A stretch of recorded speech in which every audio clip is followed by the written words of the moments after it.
Coming up this weekend, we have an absolute banger at bantamweight. Adrian Yanez taking on Tony Kelley, who's going to try his best to make Uncle Jack's hands look normal and prove to Uncle Jack that regular-sized hands can get a win inside of the UFC's octagon. Oh my God, nobody look! Nobody look! Nobody look! And for Kelley, he's on a tidy little 2-fight win streak. Win over Ali Alkazi, and then a big-time win over Randy Costa in a fight where he drove 21 hours from Louisiana to Vegas to get into a fist fight, and he was able to break down Randy Costa and finish him in the second round. He looked very, very good in that fight. Didn't look so great when he was a corner for Andrea Lea's last time out. Maybe he was misquoted. Maybe he misspoke. Those are things that have been said in the past. I don't know. But the direct quote out of that one, Matt, is, that's what they're going to do. They're dirty Brazilians. And he said that. I'm quoting it. That's not great stuff to say. But for Tony Kelley, I did listen to an interesting interview that came out today. It dropped on Monday. He did it with Gabriel Gonzalez, who's just doing the Lord's work over there with Cage Side Press. And this was the direct quotable out of Tony Kelley. And the crazy part is, Matt, before Kelley's fight against Randy Costa, I listened to an interview. I mentioned it in the show. I said, hey, Tony Kelley, hurt his jab shoulder. He throws a lot of jabs with his lead arm. And what did he do in the Randy Costa fight? Well, he switched stances a whole lot. He blitzed forward. He tried to clinch. And he threw a lot of kicks. This is what Tony Kelley said in an interview that dropped just today. And I'm going to throw it out there. Man, honestly, I'm not even cleared until July. I've had some issues, I tore my rotator cuff. I'm not even cleared until July. I wanted the fight. They offered this fight. To me, I accepted this fight.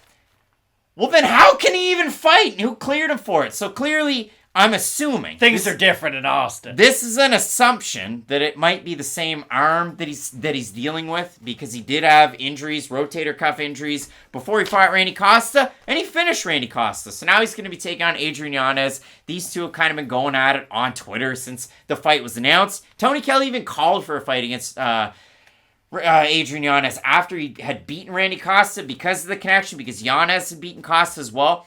But Matt, I find this fight very interesting because I know there's a lot of fights where the odds are very skewed on this card. This is another one of those fights, but Adrian Yanez, fight against Randy Costa, got his ears boxed in the first round. Came back in the second round and finished him. His last fight against Davy Grant withstood a lot of adversity in that one too. If you look at it for Yanez, all of his wins in the UFC are bonuses. So he is a bonus machine.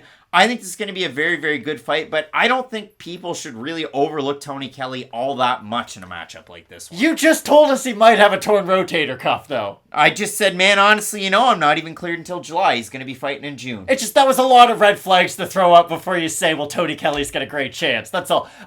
This is a tough stylistic fight for Tony Kelley, and this is why I think so. Tony Kelley, at least on the feet, is going to fight in a very similar way of Adrian Yanez. They're both going to rely more on their boxing. Now, Tony Kelley is going to mix in more kicks than Adrian Yanez will, because Yanez is almost primarily a boxer. He'll throw an inside leg kick every now and then to off-balance his opponent, but for the most part, he likes long-distance boxing combinations. He'll go to the body and he'll go to the head.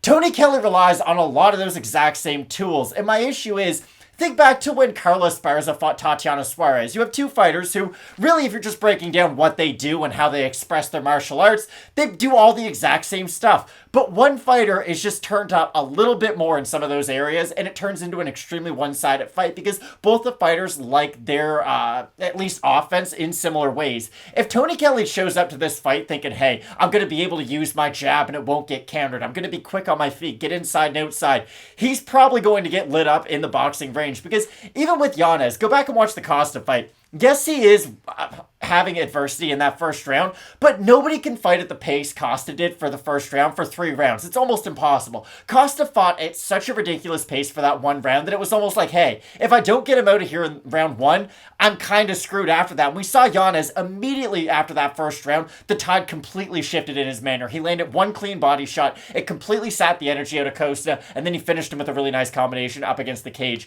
I do think Kelley's going to offer much more resistance than Randy Costa did, because Kelley does have a much better gas tank, I would say. He's a more well-rounded guy. I think he has a much better chin than Costa, because, and I hate saying this, but with Costa, like, it's not like he got hit in the chin and got completely flatlined against Adrian Yanez. Like, he ate a body shot and went down. Like, when the going gets tough, you don't always think Randy Costa is going to get tough with it, is what I'm trying to say. I think Tony Kelley, you have to completely spark him out if you're going to try to beat him by finish. So I do see this fight going late, and I do think that favors Adrian Yanez, who, up until this point, yes, he's shown some defensive liabilities throughout his fights, but there is yet to be that one massive, dam breaching issue with his style. Now, Tony Kelley, with his well-rounded ability, may be able to show us a crack in the armor of Yanez, but up until this point, I do feel like if Tony Kelley fights in a way that he has fought in the past, Yanez stylistically is just slightly better in a lot of the same categories. Yeah, I mean, Ali Al-Kazi was able to work in some of the takedowns, wrestling obviously his strong suit, and he's gone back to the regional scene. He's had some success, so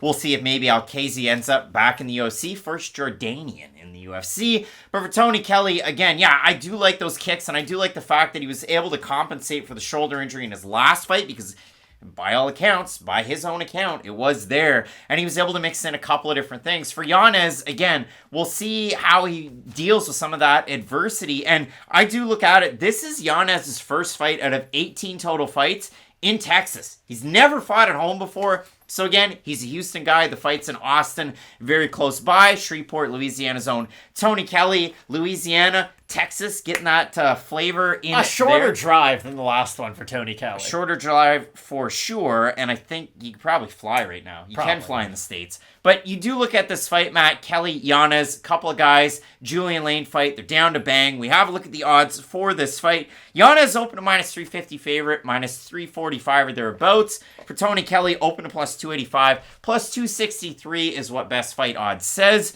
We have a look at the votes on Tapology. Surprise to us, they are to you. I'm going to say over under 75% Adrian Yanez. I'll say over. You're going to say over. I mean, apparently what I said at the start of this video means nothing. 939 total votes, 95% Yanez, 63% by knockout, 30% by decision for the 5% that have Kelley, 44% by decision, 46% by knockout. Not often that you see a lot of people think bantamweights are going to finish each other by knockout, but that's what the fans see here. There's so many finishes at bantamweight? By knockout. By knockout. Cody Garbrandt, Piotr, there's a lot of guys at bantamweight who can finish by knockout. There's not a lot of fights where you go, geez, these two bantamweights are going to knock each other out, submit each other. There's so many different ways, so many different methods. We can disagree on that. That's fine. All right, Matt. Tony Kelley's taking on Adrian Yanez. I think Adrian Yanez beats Tony Kelley. I don't think that many people should overlook Tony Kelley in this fight. He's a big underdog. 5% of the fans are taking him to win. I think he's got a decent enough shot. And I think if people are going, you know what? Because Adrian Yanez, in his 4 fights in the UFC, 3 of them performance bonuses, 1 of them a fight of the night. They're like, this guy is the anchor to all of my parlays. I'm going to make bank off Adrian Yanez. I don't think this is the fight. Song Yadong, Marlon Moraes. No. Here's the thing about Adrian Yanez. Up until this point, he has been one of the brightest prospects in this division, and his run has been sort of reminiscent of guys like Song Yadong and Cody Stamann. It does get to a certain point where it goes, okay, you go from beating guys you're supposed to beat. Now we do need to see you in there with a competitive fighter. And I know Davey Grant did make that fight very competitive. I know one of the judges actually scored that fight for Davey Grant. Ridiculous if you ask me, but still, that was a very competitive fight against a very good fighter. I did feel like after the Davey Grant fight, we were going to see Adrian Yanez, and maybe not against a ranked fighter, but one of those fighters who's near the end of their career maybe, who they were ranked for a long time. Tony Kelley, though, this is a great opportunity for his career, and like you said, I really like that he had his next opponent in mind after he beat Randy Costa. He knew that Costa and Yanez were connected, being similar opponents or previous opponents, and that Yanez does have a lot of hype behind him. So if Tony Kelley at 35 years of age can beat who many people believe is the hottest prospect in the division, it's going to put him right up, I mean, almost into the rankings if he is able to look good, but I still do have Adrian Yanez. We're looking at it right now. I mean, maybe Timur Valiev, Casey Kenny, Frankie Edgar, Kyler Phillips, maybe their future opponents. There's a lot of different names that you could throw out there. But yeah, when you have a look at this fight, I mean, I think Adrian Yanez is going to be able to get it done. We'll see how Kelley makes out in the in-betweens, on the inside up against the cage. If he's able to take this fight down to the mat, I think it's going to be a very fun one, but both of us going with Texas's own Adrian Yanez to get his first win inside of that home state. It should be an interesting one. A big-time fight at 145 pounds in the main event. Calvin Kattar's taking on a tough out. Only 2 have been able to do it in 19 fights in Josh Emmett. We can't wait for it. Keep it locked in with Fight Night Picks. We always say, let's get into it.